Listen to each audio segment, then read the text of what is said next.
Hello and welcome to episode number 4 of the official Layers podcast overlay. I'm the founder of Layers, Liam McCabe. And I'm a designer and illustrator, Reijo Palmiste. And just before we get started, if you're looking to support Layers or the Overlay podcast, you can join Layers Plus today and gain access to additional features such as analytics, scheduling, profile customization, and more.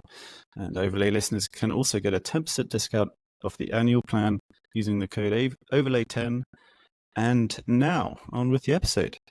And today, it's a very special episode because we have our first guest. We're hoping to get a lot more guests on to Overlay, especially Layers community members themselves. And yeah, we basically started messaging on Layers and talking a bit deeply about Layers itself, the platform, communities, and where we hope it will go and all the pitfalls of all the other communities. And yeah, the Layers messaging feature is pretty rudimentary, so I was like, why don't we do this in a much better forum? So we brought Tatiana onto Overlay, and she is here with us now. So do you just want to introduce yourself, Tatiana? Hi, I'm Tatiana O'Toole. I also went by Tatiana Bishak for a while, then I got married. I'm an American. I moved to Ireland. I've been in the design industry probably since about 2011. I'm self-taught, and I've been involved actively in the design community since probably right around 2016, 2017. I'm a huge advocate for ethics in design and strategy in design. And sorry, you're going to say something? Right, you're jumping in already. What's going on? No, it was there was a glitch. Like everything froze for me for a second. Oh dear, we're doing it live. I'm sorry if I stumbled in. That was just I was looking at a frozen screen. I was like, what's going on? I'm sorry. No, it's fine. I'm so sorry. I didn't even get that. I didn't even see you cut in, so I was just like, wait, what's happening? So sorry. But yeah, where do we? Yeah, I think we got it, Tatiana, and you're a pretty incredible illustrator. Oh, yes. I love all your work, and I loved 100%. everything you posted on Layers so far, and I've checked out your Instagram and your website, and yeah, super love your style. Yeah.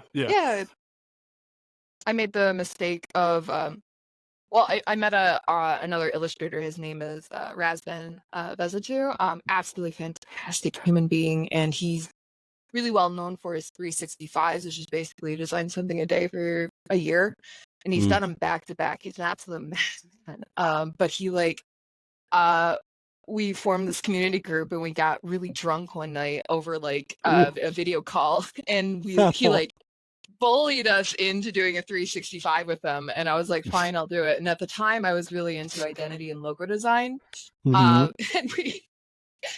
So I was like, okay, so I'm gonna because self-taught, I'm gonna teach myself how to use Illustrator. So I did the easiest thing, which was illustration, not necessarily logo design, because logo design you have to think about like what kind of business you're doing, like what is the strategy, like what audience are you designing for. And if I was gonna rapid fire these after like a year, I need to just illustrate, wham bam, done, go. Yeah. And I accidentally became an illustrator. Because think about it, you just do illustrations for your portfolio and you don't have any guidance, and suddenly you'll become an illustrator if you're just doing illustrations. So pro tip, build things for your portfolio that you want to do. So yeah, for sure. That's how I came to that. Oh, interesting. So illustration is your primary skill, but you're interested in just design overall? Yeah, I'm very, very emotionally invested in the ethics of design. For me, that's very personal. I came from a really dark place. I don't know if we want to get that dark on this podcast, but becoming part of the design community basically saved my life. And seeing the connection between ethics and what we build is very important for me. Illustration is a very interesting thing to get hired for, because you're working with people that don't understand art, but they need it for their business. And so you kind of have to be this babysitter to explain to them why they need this art, and you need to like make everything objective when they're coming at a very subjective standpoint. And so doing that over and over, I ended up building out strategy to try to help my clients to understand, like, okay, I am not an Illustrator puppet. I have experience. I know what we're trying to do here. Please stop telling me to change the color and tell me why we want the color changed. Because if you don't know why, then why am I doing it? And I I sometimes get very vocal in the design industry about that kind of a stance where you need to lead with ethics, you need to lead with strategy. And I'm kind of disappointed where the design community is at with that right now. It feels like a lot of people have kind of sold out for money, which fair play. I mean, it's hard out there right now, but design impacts a lot of kind of industries. sounds like the opposite of the latest podcast that I listened to, which was kind of about these design subscription services. And there's the process behind those. A lot of them, there is no strategy at all. They just go straight to high fidelity. They do a design, and the client's like, oh, I like it or I hate it. And it's just like, oh, can you just change this? Can you just change this to red? Can you just change this element to whatever? Okay. There's no real thought behind it. But weirdly, these well, not all of them, but some of them seem very profitable. They seem to be doing very well. So there's definitely some sort of need with, I don't know, these clients that don't necessarily care about the whole design process. They just want something, I don't know, maybe they just devalue the whole process. I think on the subscription design services, I think what made it sort of blow up, or what made it so lucrative for a certain type of designer, I think, was that they figured out that if they lean into what the general perception of clients of design is just like a very simple transactional thing, like, hey, I need this, I need a website design, right? But that's the extent of my thought or my plan around this. I just need a website design. So this is a simple task. I need somebody to do that task. So they lean into that simple perception of design, and that ends up being sort of then culturally reinforcing that perception that design is a simple thing, which it can be, I think, in instances, but it's also can be very. Go on, sorry. But it also can be very, very, very complicated at times, I think. And that's it. I guess there was another point that was like they were so experienced, or they've done so many different design projects over like 10, 15 years. He had such a range from graphic, print to website, app, and all that, different industries, sectors, that he kind of understood what clients were looking for, whether or not they did. So he could give them a general idea, like 50-60% of what they know, and so he's able to create these designs, and it's kind of skipping a lot of the process because he's already done the process before with X amount of clients. And you have to tailor it, but I guess there is a lot of overlap with a lot of clients, and perhaps that's what they're making the most of. It's like, oh, I've just got another branding project with a restaurant. I've done 10, 20 other restaurant projects, branding-wise, visual identity-wise.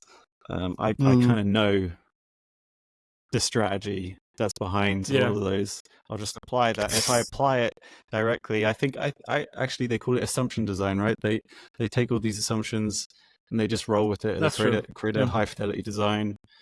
And typically it's quicker to create high fidelity design and then get some feedback for that rather than going through the whole process, which is obviously quite controversial when it comes to design in general. Yeah, I believe that the client should be walked through that strategy, because you guys have worked with a lot of clients.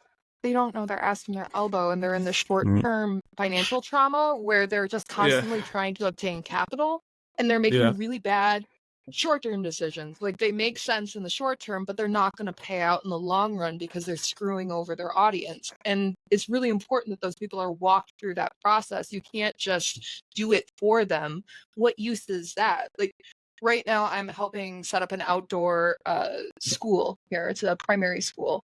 And the woman came to me and she didn't even know how to write a business plan. And I sat down with her and I helped her write a business plan. I had never written a business plan before. I didn't know what I was doing. And you can we figured it out together. right? Yeah, exactly. We figured it out. We have Google. I mean, Notion and Google. What else do I need? We got through it, and what we found is that we were building safety documents and getting information before we knew we needed it. And because of that, she can run her business better because she understands her audience better. We were outlining the problems her audiences had and taking what we could to instruct her design, but also she was able to take it and understand how to run her business better, how to connect better with her clients, where she markets, where how she crafts her services, where are the emotional pain points for her clients. And foregoing that is really asinine, in my opinion. Like, if it gets things done quickly, then sure. But like at this point, like if you're setting up a business to make money, you completely change how you run that business versus if you're setting it up to make a difference in the world. And we as designers, I believe, have an ethical obligation to make sure that our designs are tied into ethics. And I feel like we've lost that. And you can see it with the products being designed that they're piss poor. So do you think, like, when we like, we're gonna predict the future here, but do you think, like, in a 5-year time span, you think having that many design subscriptions or having the design process be that simplified and popularized, do you think it'll be a net negative or a net positive for design in general? I think we're already pretty bad with design because it's I mean, like, from my stance right now, how I see things. God, I did not want to talk about AI. But here we are. That's another thing. That's another can of worms. It always ends up talking about AI, especially on this. Yeah, we end up talking about it anyway. I mean, I don't think that's really going to be a question because I hate making predictions, but I do not believe that our financial system is going to take the hit very well. We're getting increasing amount of people entering the job market and then increasing amounts of jobs disappearing. And I think that paired with other sorts of issues happening, that we're going to experience something a little traumatic. So I wouldn't know how to make that assumption because there's so many other plays in this, right? That's true. Design subscription services, farthest thing from my mind right now, because it's just like it's not looking great for us. Like, if we had a report card, we'd be getting asked right now. We're not doing well. Yeah. I see what you're coming from. Yeah. I think the part you were talking about earlier, the whole education, I think that is mostly the design process. You're not just designing something and taking them through a process. You're actually educating them and informing them of how their brand's going to function, how their business will work in some regard. And that's usually why it costs so much. But at the same time, these design subscription services, some of them are they can be quite pricey. And I think that they seem to be profiting because half the time they're not doing the work, right? They manage to have like 20 or 30 clients. And that's only possible because only 7 or 8 of them are active at the time, right? They only, like, the other 22 are in a dormant state, but they're still paying the subscription fee. Yeah. So it's kind of like taking advantage, kind of I don't know, the uneducated, and they don't really know what the benefit of knowing the whole process of design and the identity part, like stuff behind it and the branding and. Yeah, I don't know. I don't know. And there is something to be said, like, what a lot of these people are up against, what you're up against with layers, is that you're trying to build a system that exists in an imperfect system. So it doesn't matter how level you make your ground, you're still going to be uneven. Like, it's not, you're going to be constantly fighting back symptoms of a system outside your control. Because you can that's one of the most difficult things with like helping somebody with strategy in their business, is that you have to prepare them for a lot of scenarios, so that when they come to them, they have an idea of what they're going to do, or at least how to approach it. And the idea is that you're creating construct, right? And you want to make it as following like nature's law as much as possible, so that there are as little hiccups as possible. And you can only do so much, which is fine, because you can use your reserve energy to address any outliers. But when that system is constantly getting increasingly more out of whack, it's hard to build a system that solves a problem. What would you say are the current imperfections with the current system? Oh, you're talking about it as like the planet and like capitalism and gender and let's try and keep it somewhat like, design related. Let's narrow down the scope. Or were you thinking broader, in much broader terms? I'm much broader. Like, the way I see it, society lives in a skyscraper that's inherently flawed, and the only way to fix it would be to dismantle the entire thing, but that would involve displacing like 1 billion people. Billion plus. Like, that's just the nature of things. And it's difficult because we as a society, we don't know what to do with the bad. So like, when we begin to look at problems, like, people point at each other, but it's always with kind of spite.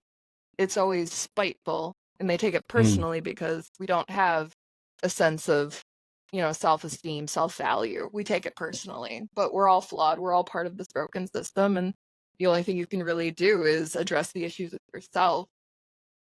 But you look like you disagree. No, I caught something. I caught myself thinking about something when you described how you went through, like, what the process was when you went through with the school, and how you helped them sort of understand what the question is and trying to figure out what the answer there might be.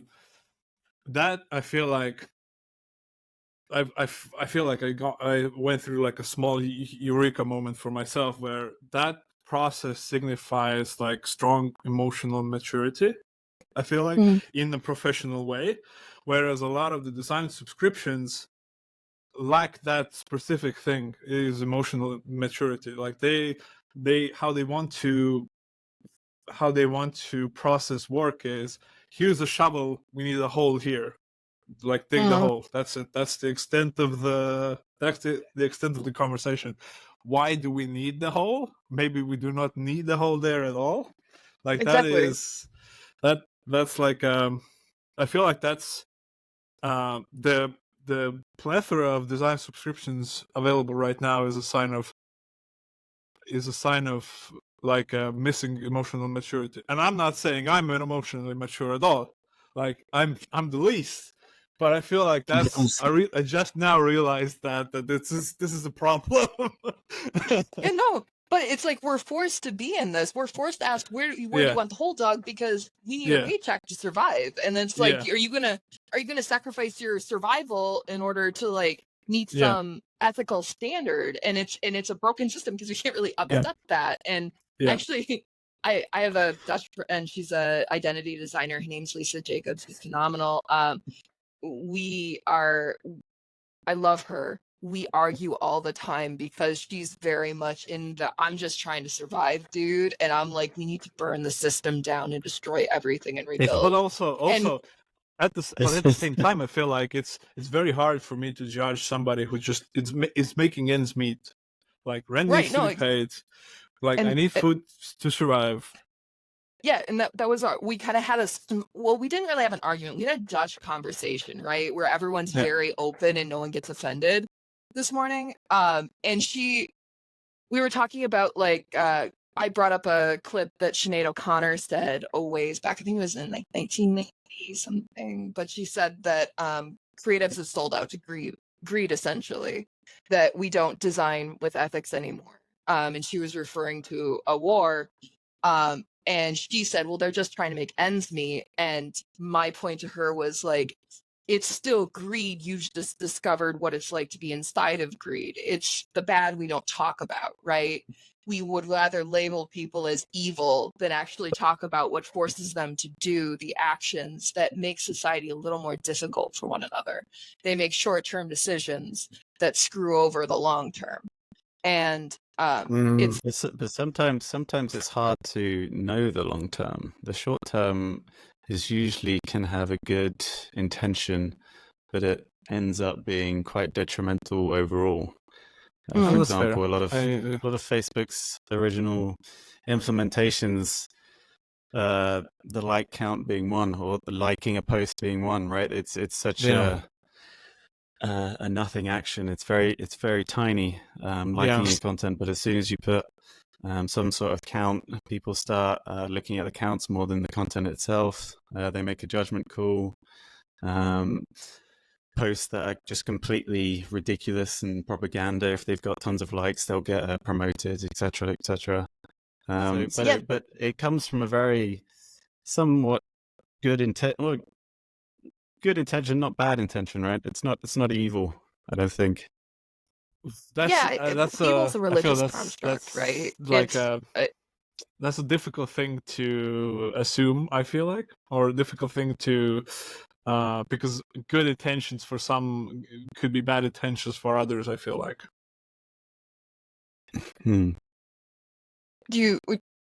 Sorry, were you responding to his comment or mine? Sorry. I may have liked out. Okay. In general. So I was responding to Liam's last point about the Facebook. Oh yeah, sorry. That's one of the things that when you're building strategy, one of the things you really do have to list out is what assumptions you've made about the user. Because when you go look down the line at the design decisions you made and how they've been justified by these assumptions, you need to tie it back to why you've made that assumption. And that if you are speaking to your users down the line and you find out, this is actually a massive pain point for them, you didn't realize how big of a problem it was, you can go back and make changes. I mean, it's very human to make mistakes, but it's a very smart thing to actually track what your intentions were. Because I think, well, for the most part, most people are very well intended, but they may not understand, the whole shape of everything. Yeah. Yes. I was going to say a point. It reminds me of, I think recently YouTube, because they used to have like and dislikes, but they recently removed the dislike count. Do you remember that? They used to show the dislike count, but now it's just, they just show the button. And I can't remember the actual reason. It might have been spam related. I can't recall. But yeah, a lot of people obviously complained.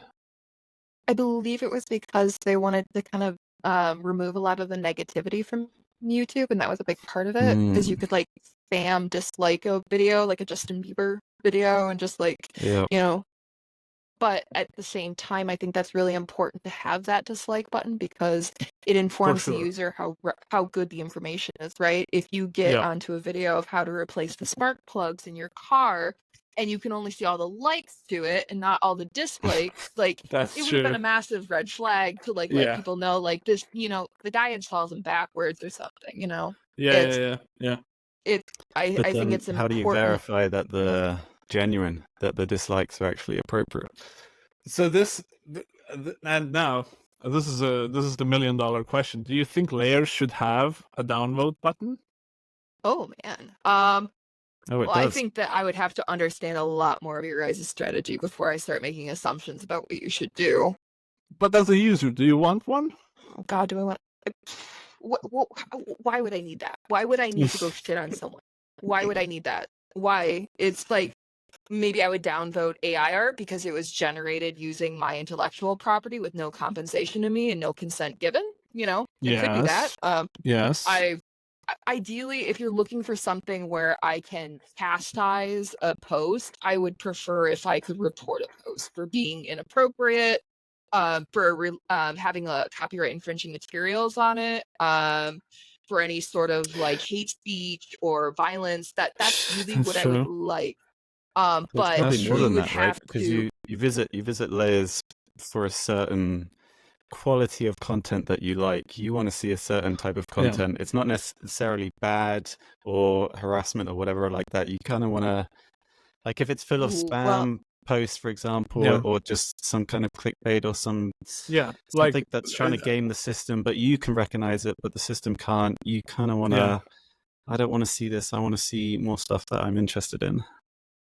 No?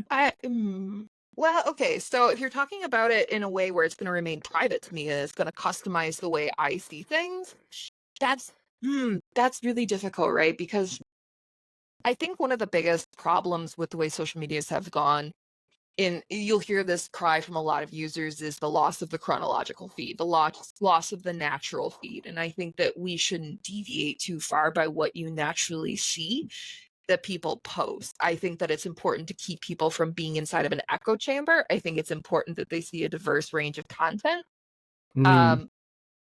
But chronological doesn't fix that, though. It's groups of people can still like post hundreds at a time, or they can just completely take over the feed because they're organized. It's tricky, the recent thing.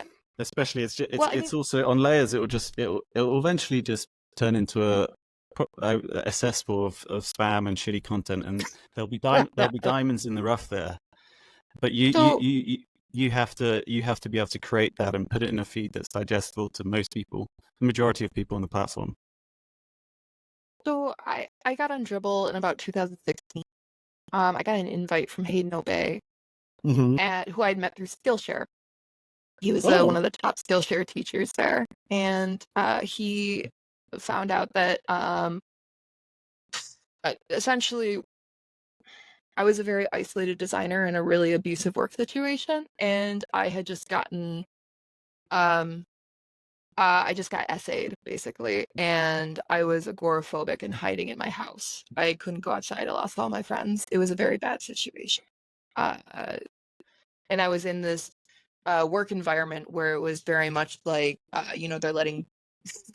they're letting store managers give feedback on design, and everything's due ASAP or yesterday. And I realized that's our brand color blue, but can we change it just for this one thing, like that type of stuff. And I was isolated and I was vulnerable and I was not doing well. And in this agoraphobic period of my life, I got on Skillshare. I connected with Hayden. Hayden got me in a group, and I started to reach out to people. And this is connected, I swear. I got on Dribbble. I started posting things, and I went to the recent page because I didn't want to talk to design celebrities. I didn't want to see their stuff. I wanted to see what everyday people like me were posting. Yes. And I found some of my best friends in Dribbble recent because it was an even playing field. It didn't matter if you had 600,000 followers or if you just joined the platform, your shit showed up right next to the next person's shit. And I found amazing people like Laura Porat, Nick Brito, Leon Ingram, just people who have changed my life for the better. And because I was able to make those connections, I got out of a really shitty job situation. I started leaving the house again. I started to grow. And because of our shared passion in design and being like that open place for us to talk, I started to heal as a person. I started to get better because I had a community again. So for me, this is a very emotional thing. Like, I am alive today because platforms were designed with intention and with ethics, and it breaks my heart that today they become financially centric, because I know that there are so many people out there that are in similar or even worse situations than I was that do not have a community because these platforms have failed them, and that's fucked up. And so when you ask recent, will you get spammed? Can you just like fucking find a way, like capture everything? I don't care. Like, figure it out. Like, I would love to see something recent. Yeah, like, I don't know. Well, Elon can launch rockets to Mars, but he can't figure out spam, right? It's you're fighting out of humans. It's a tricky. That's a good point. It's a tricky problem. Yeah, And no matter what you build, it's like you build a mousetrap, they're gonna build a better mouse, right? So it's and surely when you're browsing recent, the people that you met, if you would have found those quicker browsing a similar feed, that would probably be better. No, you'd spend less time looking at loads of other stuff that you're not interested in, but you're actually finding the people that you are interested in. I'm very hesitant about algorithms because obviously we're all very jaded from them at this point. You know, if anyone with an Instagram probably understands how algorithms kind of suck. I had to delete it. I can't do it. Yeah, it's bad. I mean, like, I would love to see a more even playing field with a recent.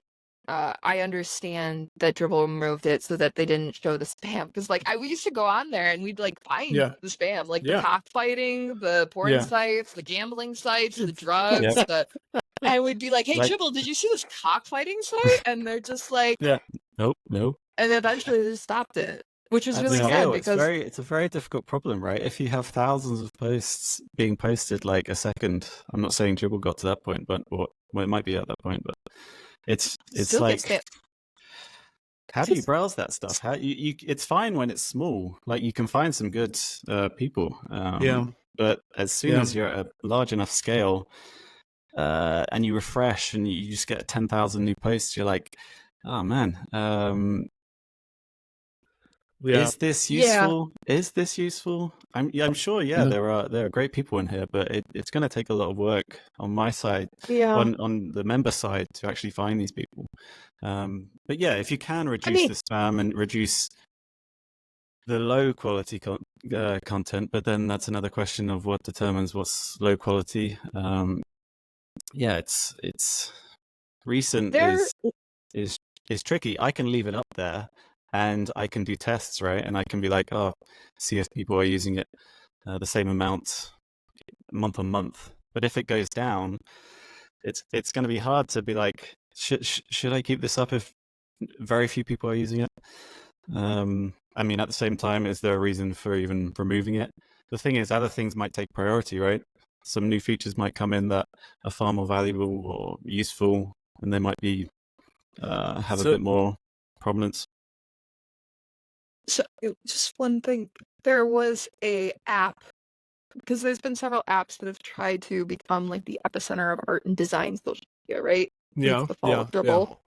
God, I can't remember. It wasn't Bubble House. It was a different one. I was in with one of the starts because I got in with Lurk and a couple other NFT bros, and they started this platform where oh, God, stop. I was the only one who was like, guys, this is a pyramid scheme. Like, guys.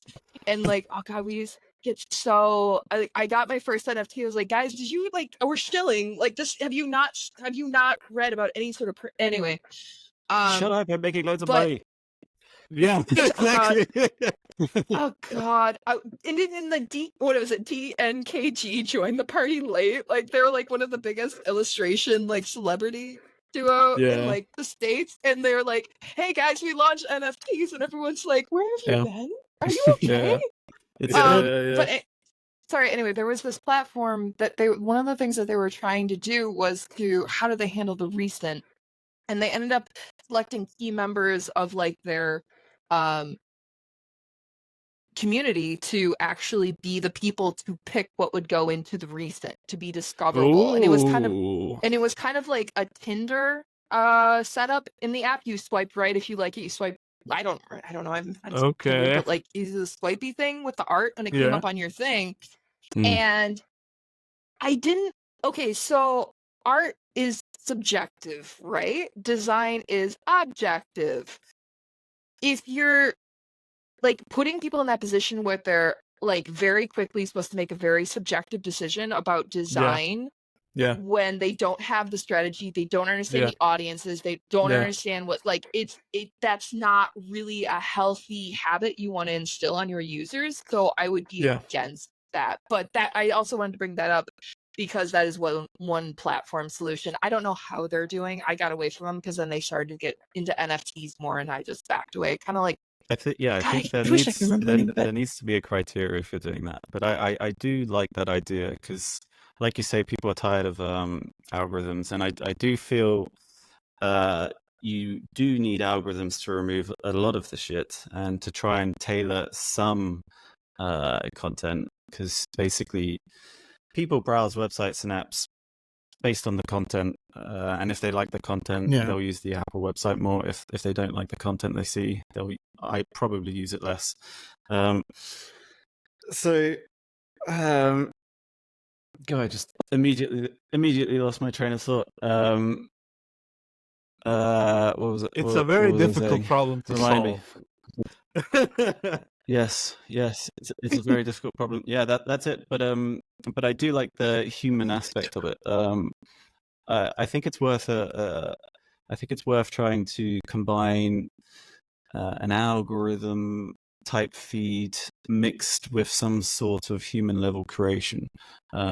So you might have a popular feed like Layers does now, but you also have an option of having a select few.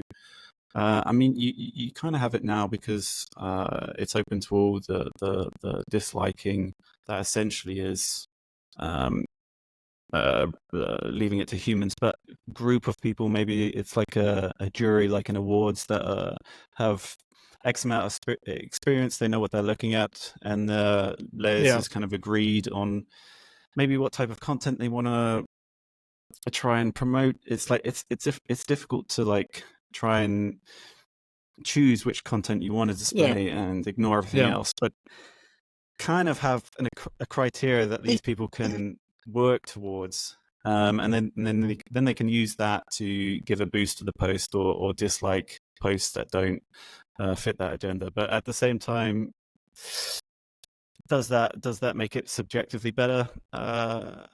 Maybe not, but it might appeal to generally what's fashionable at the end of the day, I guess. And Tatiana, I'm interested. When did your relationship with Dribbble change? Or when did you sort of realize, maybe this is not going in the right direction anymore? Oh God. So So I was what did they do that put you over the edge? What did they do? Just lie down on this sofa. Exactly. Take the Valium. So as Liam here has experienced, I'm vocal when I see issues on platforms. I believe users should use their voice. I believe they should be speaking to companies, and I think they should be calling them out when something's not working right. Should be celebrated, which is a very good thing. I think this needs to be stressed, which is incredibly good. More people should be as vocal as you are. I think it's gonna lead to a better solution. Exactly, yeah, and there's like certainly more conversation, and I understand that from a designer standpoint, where I'm dying for users to reach out to me. So I'm like, if they're built right, they want users to reach out to them. So, God, where do I pinpoint it? So my relationship with Dribbble was pretty good. I was getting leads. I was getting jobs through them. I was in their top 100 designers of 2017 after a year on the site with no degree. And that was from my 365 of posting every day. If you work hard, you can achieve your dreams. Bam. And that's like, given how little like experience you had on the platform, for them to single you out, I think is a I would have been proud. I would have been proud. It was like space. So how many likes you got? So it's kind of the thing that's okay. So do you guys watch golf? You're white middle-aged men. You have to watch golf. I know what golf is. I know what golf is. Hey, fuck, Liam, God. I'm gonna think about this for a while. Do you watch golf? It's a very simple question. No, I know what golf is. No. Okay. Yeah. Wait, no. Yeah. Okay. So you know the. Okay, but I know the rules and I can play it. I don't even know those. Yep. No, I don't know what this is. Or the Ryder Cup is the U.S. versus Europe. 12 players, best of the best, going head to head. And the way they pick the teams, you can imagine, is quite controversial because everyone wants a spot because it's it happens every 2 years, and everyone loves it. It's one of the most fun events in golf. Everyone just gets so excited cheering on their continent, and I suppose the US, whatever. Anyway, so the way they pick the teams is that one is based off, 6 people are based off of how many thousands of dollars they've won in tournaments. They get like a half a point or a point for every thousand they've won in a tournament. And that builds until they rank. So like the top ones get the spot. The other 6 are up to the captain to pick. So you can imagine this is where a lot of nepotism comes in. Yes, and both very systems strange. are kind of unfair, where a lot of people get really jaded because it's like, there shouldn't have been somebody picked over somebody else and nepotism came in. Yeah. Or it's like, how are we gauging golfers based on how many thousands of dollars they won? Because you're basing it off a merit system. So it's a merit system based off a merit system, right? So it's not great. But like I was watching Full Swing the other day, and that hit me that there's like that both systems are broken. So it's like almost like random and spontaneous is almost the best way to go, and then you're leaving it to chance. That was connected somehow. I cannot remember how. Okay, we were talking about how things got bad with Dribbble. Okay. So yeah, let's go originally back to it that. was promoting all the pros Dribbble, Oh, but they yeah, changed yeah, it. yeah. They changed that very Yeah, quickly. Yes. So there was the elitism of the invite system. That really created the Dribbble celebrities that people know and love. That was a huge problem, but it also kind of like, we talked about building a system in an imperfect system, how you're going to be fighting the symptoms from the other system. That kind of protected them from that, right? It was like this little nirvana of safety for these chosen few designers where they could bask in this fair market. I think that's the thing that people, I think, reference when they talk about the old Dribbble. Like I think that's the thing that they are talking about when they talk about the feeling of the old Dribbble, is that sort of like a very tightly knit, very, to be honest, very highly skilled community. But but at some point they got the scale, and then it sort of fell through due to their own actions as well, I think. I mean, like, it was a walled garden. They didn't see the poverty outside the city. It was price outside of Dribbble, and designers shockingly responsible for trying to see privilege and make an even playing field for everyone missed that privilege. And so Dribbble was safe for a lot of people, including myself. And which again goes back to me wanting to burn down everything because everything's unfair, but here we are anyway. I started pointing out issues to Dribbble. I really disliked it when they they didn't remove the search function. They put it behind a paywall because I was fine. He knows. That was What an insult. What an insult to designers, people trying to meet up.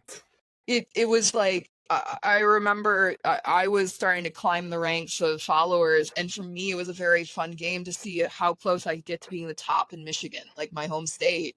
And that's how I met Noah Jacobus, who I adore. He is a wonderful icon designer. He is from Grand Rapids, and I used to like stare at him. Fucker, I'm gonna get above you in follows. And I think I did eventually. Nice. And, I ended up messaging him instead, and now I love that man. He is just one of the most perfect human beings on the planet, and I adore him. Nice. Go on. Are you still? But yeah, there was the removal of the search and the removal of recent, which is, we've discussed why that's a very difficult decision, and we can kind of understand what was going on there. There was the pay-to-play aspect, which I'm sure you guys have talked about. My buddy, I mentioned him before, Raz, he was doing the 365s. He had worked his ass off. He had basically rewired his brain to be able to creative on demand because he was doing it daily. He had a kid while he did this. The man's insane. And he was just like devastated. He was like, all my hard work's for nothing because now you can just pay to rank. Now you can just pay. And it was hard.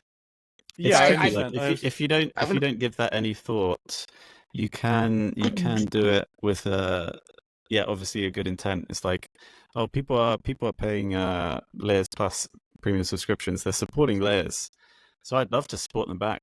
But obviously, I can't do that by ranking them higher because that's unfair.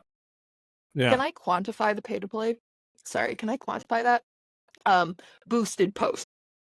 We get that it takes money to run a platform. Designers get and respect that. And it sucks for a lot of people in poverty, and some of them, for the most part, they want to see that they're getting their money's worth, advocating for the bad, if you will. But the boosted post was a big thing.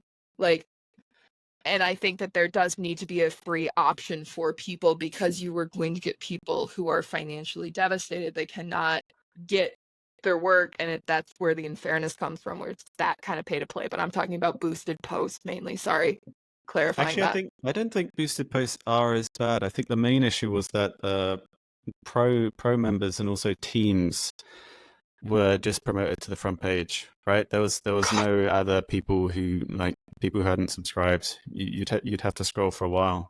But boosted posts, like, they're probably one every, I don't know what it is now, but like one every 20, one every 30. So if you compare that one boosted post and then let's say 20, 30 people that aren't unsubscribed, that's probably fairer than 30 people subscribed, for example.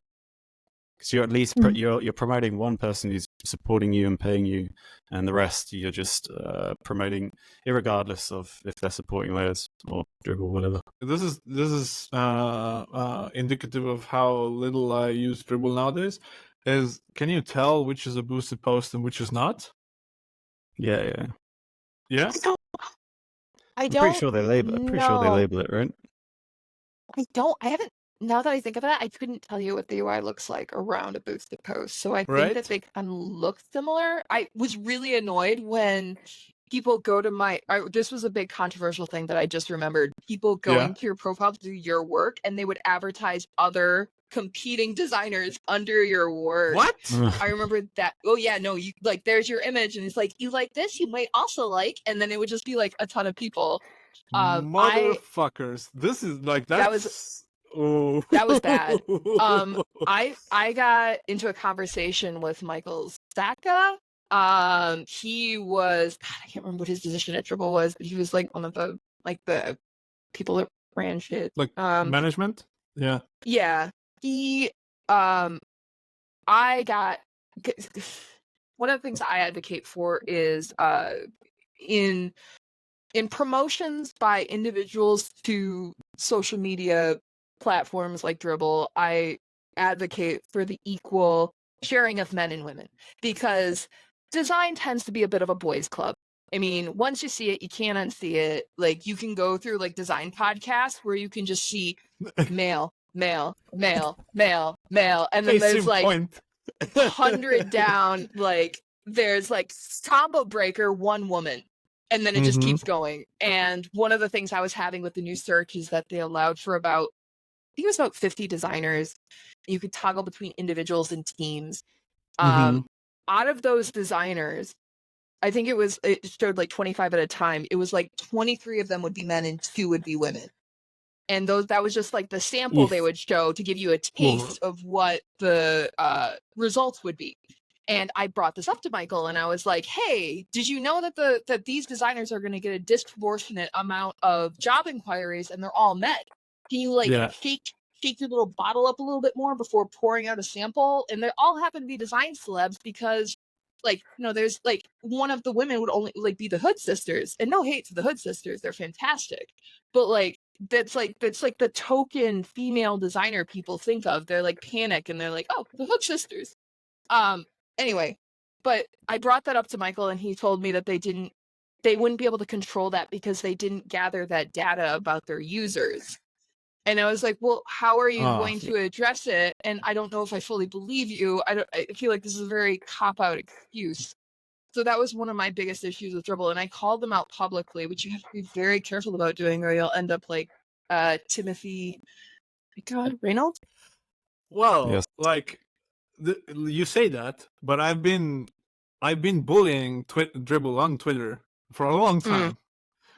Well, and so far, like so Yeah, far, but I you haven't do it done politely, Reijo, maybe. trust me. Yeah. Yeah, compared to some people. Okay, maybe. Timothy does not pull his punches, and just for the people listening, Timothy said some very choice things about Dribbble. It was a very fair statement. To be fair, I think he said something along the lines of them circling the drain, which he was not wrong in retrospect. But then, Yeah, I would say. weirdly enough, his Dribbble profile got suspended, which was really fascinating for people like myself who would spend countless hours like reporting copyright infringing material and never see account suspended. But very strangely, this one just got mistakenly suspended. The CEO of Dribbble Very coincidental, yes. I remember. Did he get like an actual reason for the suspension? They said it was an error, I believe. And they reinstated him? Yes. He's back. I mean, okay. he had like 50,000 followers at the time, so he wasn't like a small fry. Like that was something. Okay. Yeah, right.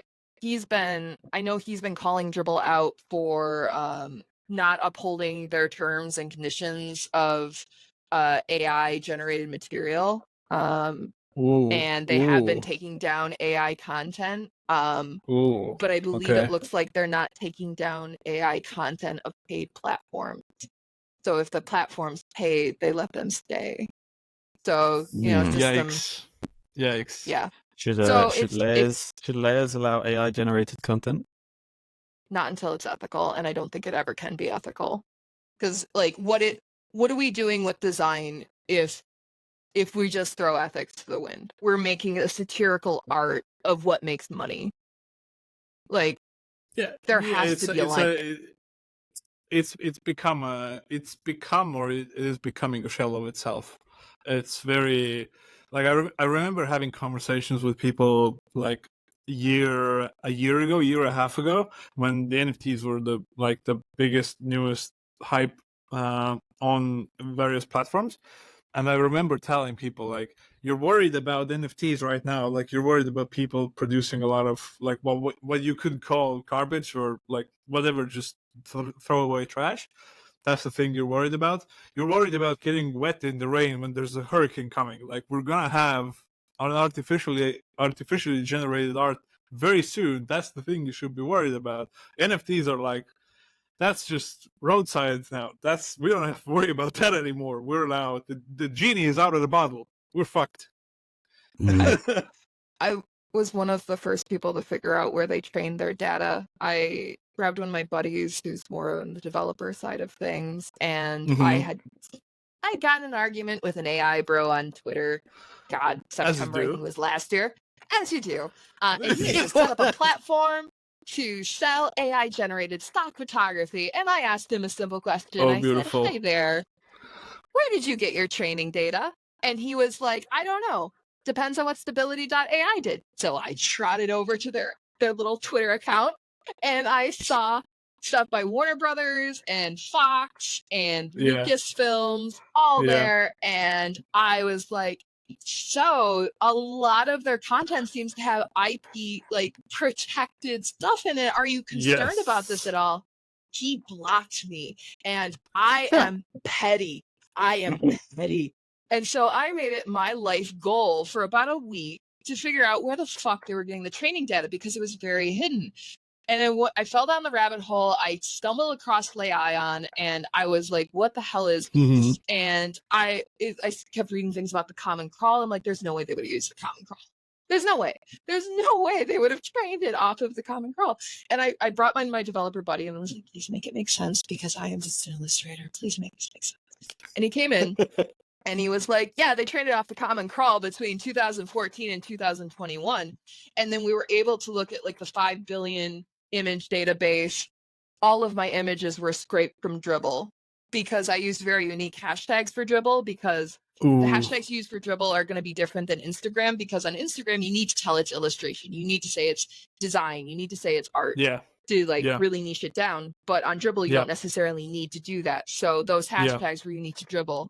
And I found a lot of my work had been used in the training data, and a lot of my friends' work. And it was painful. It was devastating. I told what people I could. I had a small breakdown, and then I ended up doing like a post about it, like explaining where they got their training data, like the ones that were safe, because they scraped like Behance, they scraped Shutterstock, and it brought up so many ethical questions. Like, if Shutterstock's going to be a product, where do you even begin with the lawsuit, right? Yeah, exactly. There's gonna be the air is gonna be filled with lawsuits.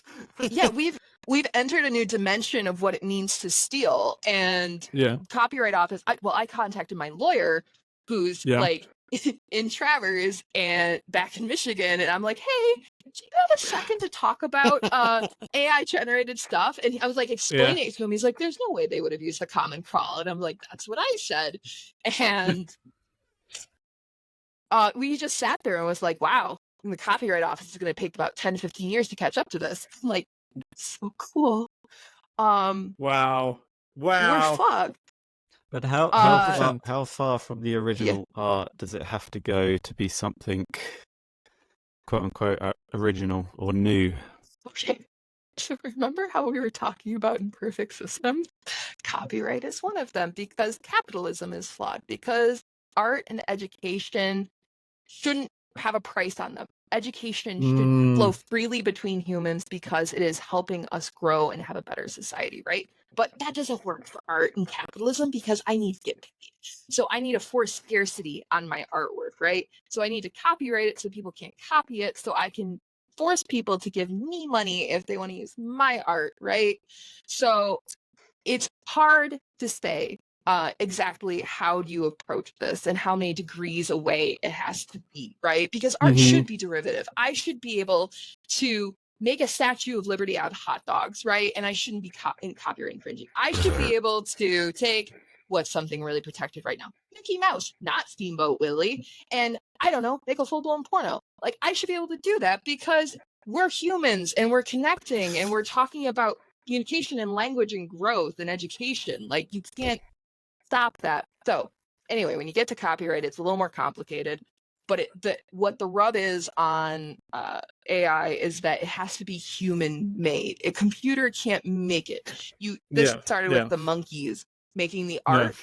They couldn't copyright it or protect it because a human hadn't made it. So the real question is, when will they get editing down enough to where it can be called like an artistic tool where people create? That's the question. Where will they draw that line? And if there's enough money going into AI, I would say they would find a really good spot for them, not artists. So anyway, that's my thoughts on that. And looking at how what the acceleration is right now, it feels like that's gonna happen tomorrow, maybe the day after tomorrow. Just stop! Oh my god! Okay, so like. Oh god, I love poking fun at Design Bros. It's one of my favorite pastimes. I have a little comic called Design Boy, and it's my favorite thing. And these wonderful design boys I follow, just like when AI started kicking off, they were like making the reels, making fun of it because they really desperately needed that dopamine hit of people looking at their shit. So they started getting into their reels phase, like little skits. Yeah. And they were all doing like this, AI is gonna replace me. And then they like showed like, the skewed hands that are like horrifying and like, yeah, it's gonna replace me. Like, I don't know if you're an idiot because you haven't tracked how tech has advanced, or if you deliberately know that you were wrong and just are catering to your audience and therefore misinforming them of how worried they should be. Like, I still don't know. I think it's a mix. Anyway. And which one of those is worse? Right, exactly. Is it spiteful or ignorance? Pick which one you want. Like, and it's exhausting out here.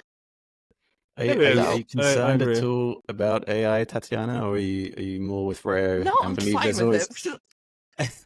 No, but Reijo always believes there's going to be a human aspect to this service, and that people always will want a human aspect. They won't want a AI quality, no matter how high quality it is or well made it is. That it's always going to missing a human touch that is going to have, I don't know, some sort of intuition that's behind it, some sort of longer, like a bigger connection that is inexplicable to, well, who knows how advanced robots become, but certainly in the next 5-10 years, it's never gonna completely replace that,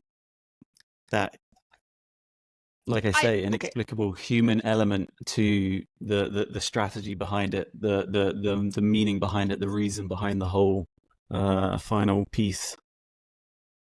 You would like to think that, but we're in late stage capitalism, and that means that companies are trying to streamline their expenses as much as possible, and they don't give a shit about their employees anymore. In fact, they're trying to cut as many employees possible.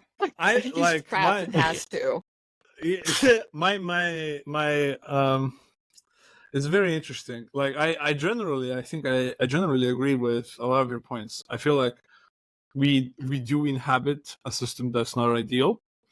It has a lot of very, I think, severe flaws. But also I'm sort of dead inside in not having that belief anymore that anything will change. So my understanding or like the peace that I've made with the world is that it's only going to get worse unless something significant happens. Maybe AGI is the significant thing. I don't know, but that's my understanding. It'll get worse for I humans. 100% agree. Oh, nice. Robots will flourish. It was the weirdest thing moving to Ireland and being called positive. Because I'm not a positive person. I'm a very realistic person. And I came here and these people were like, wow, it's so nice to have this American positivity. And I was like, okay? Yeah. This is the perception of what we have of Americans in general, I think, in Europe. Yes. Yes. Just dumb and happy and fat. Perfect. Okay. Yeah, that's the ballpark. But I do have to say that companies won't care about the quality of the output, only if it really affects the bottom line. So this will continue to get good. They will use it to streamline their teams so they don't have to pay people as much because that's very expensive. And they will continue to increase the amount of money their shareholders get, right? So here's I agree. Here's my These design subscriptions are evident of the fact, and that's pre-AI. How this fits into the sort of I don't know how it fits into the capitalism argument, but I feel like there's never going to be a moment in time where people don't want to pay other people, human specifically, a lot of money for something very specific. There's always going to be that desire to say, hey, I bought this Van Gogh. Hey, I bought this whatever Da Vinci painting. There's always going to be this very narcissistic desire to have something someone else made. I can't hear you. Yeah, Ray. I'm so sorry you broke up. Does that make sense? Say it again, okay. Ray. You ended at Van Gogh, and then it made kind of a roar noise, and then you went silent for a little bit. Okay, so my point is that there's always going to be people that want to pay other people a lot of money for something very specific, something that person specifically created for them. There's never going to be like it might be like you cannot more replace down that. That's probably more down the art avenue, no, not the design. But that's not sustainable on a mass scale because you're talking about celebrity individuals that get paid a lot of money for art. We need an economy. Yeah, so, absolutely not.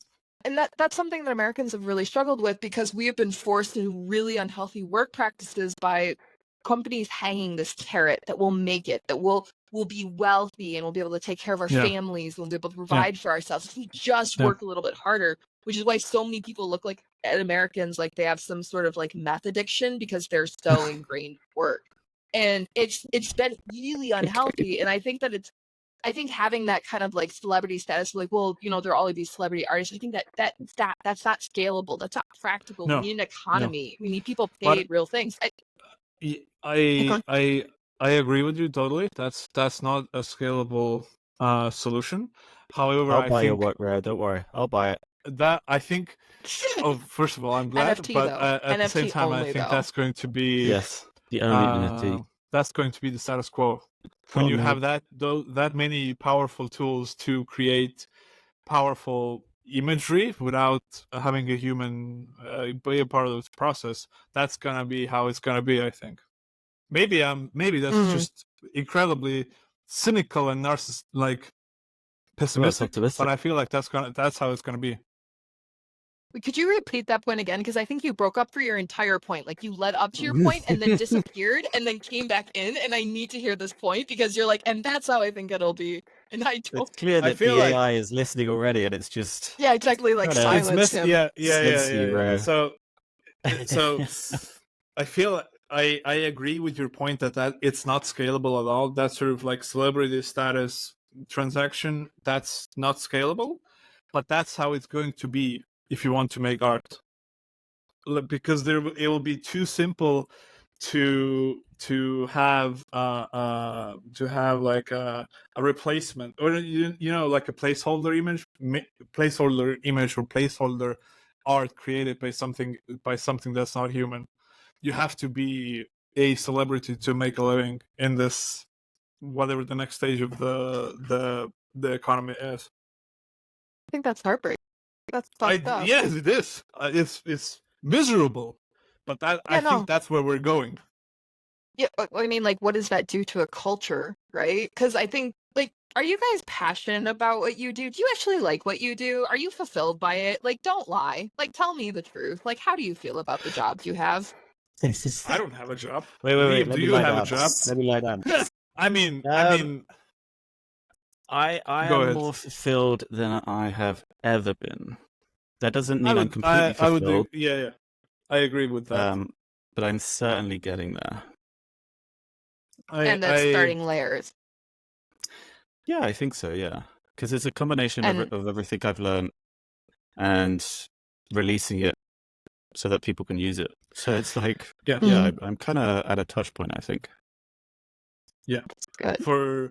For me, I feel like I am fulfilled at the moment, even though I feel like I'm extremely burned out. But I feel fulfilled at the moment, and I feel like the trajectory for me is only going upwards. So I feel like I only need to hold on to the movement I've created for myself, or the motion that I've created for myself, and I'm gonna only do better for myself, or for what I want out of life, I feel. And yourself, Tatiana? Am I fulfilled? I'm broken. Not just ask right? us I have no fucking money, right? And I am the happiest I've ever been working with clients, because what I do, I feel like really matters. And when I did this strategy with Louise with the school, oh my God, like it scratched an itch. Like I watched this woman, she was scared to write a business plan, and now she's contacting politicians and bothering them because she's trying, and like the transformation's insane. And like walking her through that strategy and having her understand what she's doing. Like I watched her imposter syndrome disappear. I watched her develop better boundaries in her life. It hit me that, like, you know what, is work like therapy for humans if we do it right? Like, is if we see like how the fruits of our labor and like how systems help us in our boundaries. Like, is this how we like get therapy naturally? But 100%. It was, I don't know how what I do is sustainable, because I don't like a company's gonna hire me that is so money centric. They want to learn all their ethics. Like, no, they don't give a shit. It's really frustrating. So it's like simultaneously I am incredibly fulfilled, but I'm in pain. You could do a non-profit charity type work. Yes, that's also true. That's also true. Yeah. I've donated my time to working with Louise. I've built out her identity framework, her strategy. I designed her logo and picked out all of her stuff. And I did it honestly for €500 because I wanted to test out my strategy to see what impact it did, because I developed it on my own and I wanted to see it work. And I'm really happy with how it turned out for her. And now I got to figure out. I think there are, there are sustainable companies out there that are trying to do better things, I think. I mean, there's certainly a lot of e-corp these days, and there's certainly a lot of non-profits that they're that they're trying to spend money in decent ways, and they're not just revolved around growth and trying to grow the company. They have a set amount of money funds each year, and they're just trying to spend that money. That's also true. They're very rare, but they do exist. I think thinking about this problem, like in the saying company, I think is making it seem scarier than it is. I think because you only need to convince somebody, like one person, maybe two people in the company, that has to believe that what you can provide is actually very valuable. Like you don't need to convince the entire 150,000 staff of Microsoft for it. Just a couple of people, I think that sort of helps me think about it and helps me to sort of humanize the problem. Yeah, there is that train of thought. However, we're kind of in a different game now where it's about making as much capital as possible, not being the best product on the market, but being the most backed product on the market. And that's taking an ethical approach now actually puts you at a disadvantage against other companies that are too busy doing everything they can to streamline themselves to make as much capital as possible because they can afford the marketing. True. They can afford to reduce their prices to like bare minimum to get all the customers out. And I mean, we saw the rug pull that happened with like all the online platforms. Like, remember when YouTube used to be free and ad free, and then they rolled in the ads, and I get YouTube Premium, and that was like $7.99 a month, and now it's $14.99 a month, and like, is it? Yeah. I pay for a family plan because I cannot watch another goddamn. They got me in the end as well. God, that. Well, I pay for YouTube Premium as well, but I didn't realize that it was like okay, maybe I'm not on a family plan. Maybe that's we should all get on a family plan and save money, guys. That's true. That's true. But I have one question which we might have to end on, but it's can you grow a company in this example layers? Can I grow layers in a ethical way in this system? Is that possible? I don't know. You have to hire me. Nice. Thank you. I'm horrible at selling myself, so that was. But no. The long con. But genuinely, I haven't sat down with you to see what your goals are. I don't like. I'm a blind man feeling an elephant. You have this elephant. Anyone who isn't you and your vision of your company is like. If anyone assumes to tell you what to do with your company besides like basic logical user needs, they're telling you your business. So if you tell me like what you want to do with this site, right? You tell me how you want to impact the world. You tell me how you see yourself fitting in with the other social media platforms. You want to tell me what you want your users to feel when they use your product and how you want their lives to be better. I can give you a better answer to that, but I can't make those assumptions. It's an insult to you, and it's wasted breath for me. You know. I'll try and give a short answer. So starting layers, I never thought of it to be necessarily a money maker because I see it more as a community rather than a product in itself. So I've already mentioned that I want layers to eventually be owned by its members. However possible that is. I feel communities should be owned by their community members. They should be somewhat democratic or trying to reach a fair way to run the system. So whilst I'd love layers to eventually pay for all the effort that I've put into it, and I hope it does. Ultimately, I think I do want to give up a huge percentage of it and just dish it out for some, turn it into, it's already shares, but people can buy shares. That opens the questions of pay to win and all that stuff. But ultimately, it becomes not a problem for me. It becomes a problem for the design community and how they would solve it.